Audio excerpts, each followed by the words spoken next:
Bonjour à tous, je me prénomme Lucas et dans le cadre de mon stage de 4 semaines avec le photographe professionnel Antonio Gaudencio, il m'a demandé de réaliser un court entretien sur son activité d'auteur photographe et sur la photographie en général.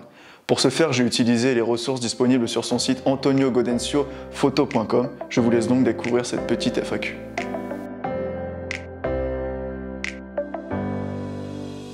En 2014, vous quittez la région parisienne et votre activité de professionnel de l'image pour des agences de com et vous décidez d'aller vous installer au Portugal. Mais quelle a été la motivation de ce changement de vie radical? Alors pour être totalement honnête avec toi, cette décision, cette envie de changement radical de vie n'a pas été prise à l'arrache. Ce n'est pas une décision qui a été prise du jour au lendemain, c'est une décision qui a plutôt été réfléchie, discutée longuement avec Maria, ma femme.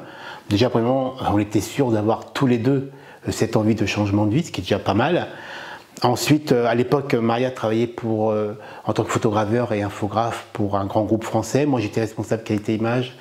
Je manageais des retoucheurs dans un studio de prise de vue dédié au monde du luxe, donc pour la haute parfumerie, enfin les maisons de parfum, les maisons de champagne, etc. Mais voilà, ça ne me convenait plus et j'avais quelque part envie de retrouver la passion de la photo, puisque je suis arrivé à la photo par la photographie de paysage. J'aimais photographier, donc à l'époque de l'argentique, il y a bien longtemps, photographier des paysages. Je me retrouvais dans cette activité-là.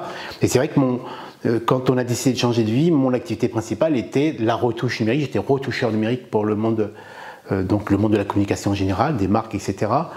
Et je ne me retrouvais plus dans ce modèle. Et je pense qu'on avait tous les deux tout simplement envie d'oxygène, de grands espaces, envie de voyage. Et j'avais envie de retrouver ce plaisir donc de la photographie. On va dire que voilà, après 30 ans enfermés dans des studios, on avait tous les deux tout simplement envie de changer de vie. Et puis voilà, on a fait ça il y a 7 ans. Il faut préparer cette décision-là. Mais pour l'instant, on touche du bois, ça fonctionne assez bien. Ça fait aucun doute que ce changement dans votre vie professionnelle a été bénéfique en tout point. Il suffit de se balader sur vos différents sites professionnels. Car en parallèle de l'activité d'auteur photographe, il y a le développement de l'activité de formateur, avec la création d'un site dédié à la formation photo. Vous êtes aussi ambassadeur pour différentes marques dédiées à la photo. Cette diversité est-elle primordiale selon vous ?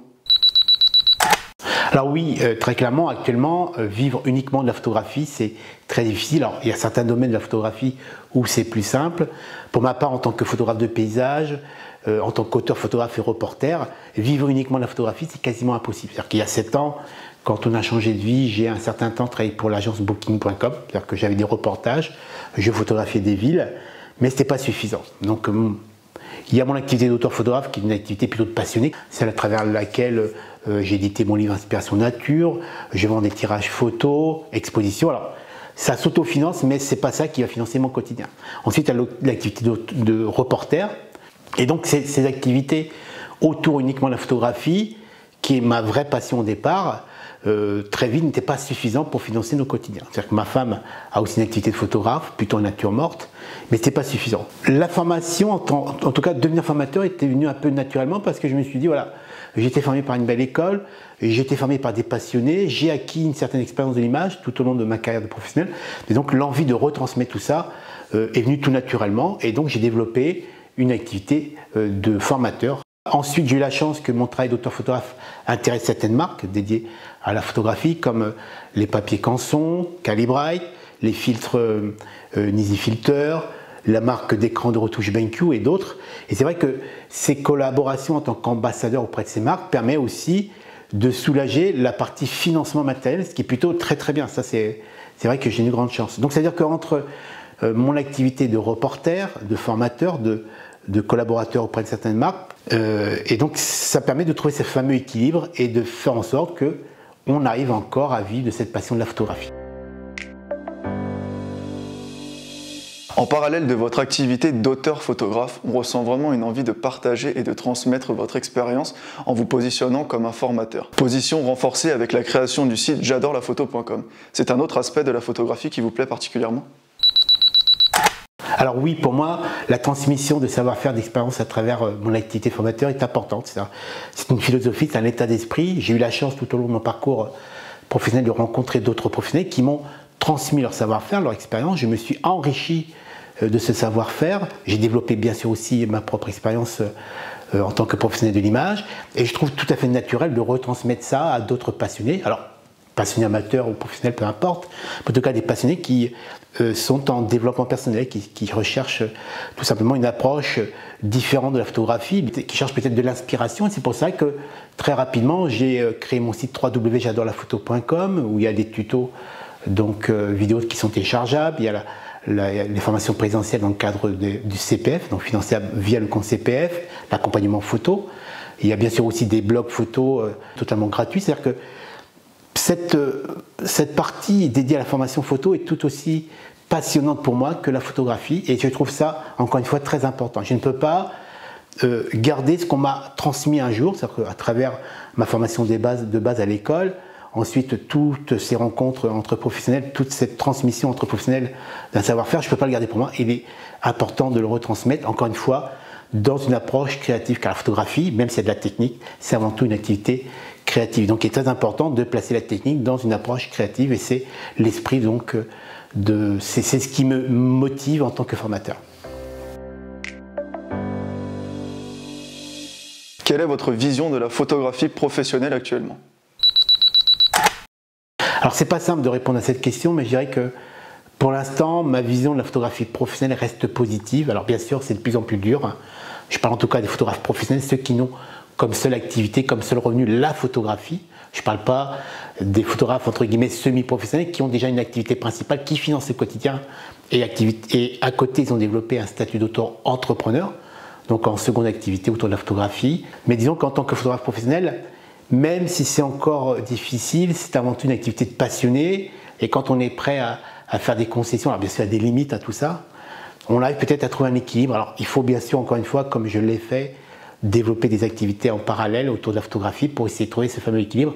Mais pour l'instant, je dirais que malgré la concurrence des réseaux sociaux, etc., il y a encore moyen de s'en sortir. Après, il faut bosser, il n'y a pas de secret, et puis il faut être un peu, un peu créatif, développer des activités à côté, mais voilà. Pour l'instant, ça reste encore positif. Je ne sais pas encore pour combien de temps. Avec votre expérience en tant que professionnel de l'image, quels sont vos conseils pour un débutant comme moi ou pour une personne désireuse de se lancer professionnellement?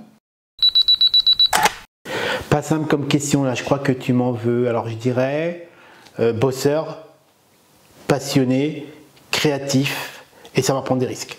Alors bosseur, comme tout métier, il faut bosser. Passionné, car la passion permettra, dans les moments un peu plus difficiles, les moments de doute, de continuer à avancer, ça c'est très important. Ensuite, créatif et savoir prendre des risques, parce que globalement, toutes les photos maintenant se ressemblent avec les réseaux sociaux, tout le monde a tendance à proposer exactement les mêmes choses. Et donc dès qu'on prend ce risque d'avoir une approche un peu plus créative, souvent liée à nos propres sensibilités, de proposer quelque chose de différent, au moins on sort du lot. Et c'est grâce à cette prise de risque, je l'ai prise à un moment en proposant des choses différentes. C'est l'univers que vous retrouvez à travers le livre Inspiration Nature, l'univers que je partage régulièrement avec certains d'entre vous. Les réseaux sociaux restent quand même quelque chose d'assez important, car à travers les réseaux sociaux, on peut malgré tout communiquer, proposer nos univers à un maximum de personnes. Il y a du bon, il y a du mauvais. Ça, c'est le côté un peu plus positif, car j'ai rencontré énormément de passionnés grâce aux réseaux sociaux, donc il y a quand même du positif. Mais le fait de proposer quelque chose de différent, de prendre ce risque, permettra, je pense, à terme, de développer une signature, un univers qui peut être reconnu et reconnaissable. Et j'ai l'impression que je suis parti pour réussir à développer mon propre univers, et c'est plutôt très enrichissant. Donc si je devais donner qu'un seul conseil, c'est développer votre univers photographique à travers vos sensibilités. On est tous différents, donc autant développer cette différence. Je pense que ce sera le meilleur moyen de sortir du lot. Quelles sont vos motivations après tant d'années? Parce qu'on pourrait se demander si ce changement radical de vie a été un stimulant créatif dans votre façon d'appréhender la photo, ou alors tout simplement une amélioration de votre environnement de travail. Alors à l'époque, quand on a décidé de quitter nos vies professionnelles, c'était vraiment motivé par cette envie d'aller chercher une qualité de vie différente, une certaine liberté. J'ai bien une certaine liberté, mais aussi l'envie de revenir sur une passion que j'avais mis de côté peut-être depuis trop longtemps. C'était la photographie. Alors j'ai commencé la photo à l'âge de 16 ans, mais mon parcours professionnel a fait que pendant 17 ans, en tant que retoucheur numérique, j'ai pas fait une photo. C'est-à-dire que quand on passe 8 heures par jour à retoucher les photos d'autres photographes, le soir, on n'a pas vraiment envie d'aller photographier. Et donc j'avais vraiment envie de retrouver cette passion, et c'est ça a été aussi une des motivations qui s'est révélée aussi très vite durant les années suivantes. Et c'est vrai que pour l'instant, entre cette qualité de vie et ce retour à une passion de la photographie, pour l'instant on a trouvé cet équilibre. Et je dirais que pourvu que ça dure tout simplement.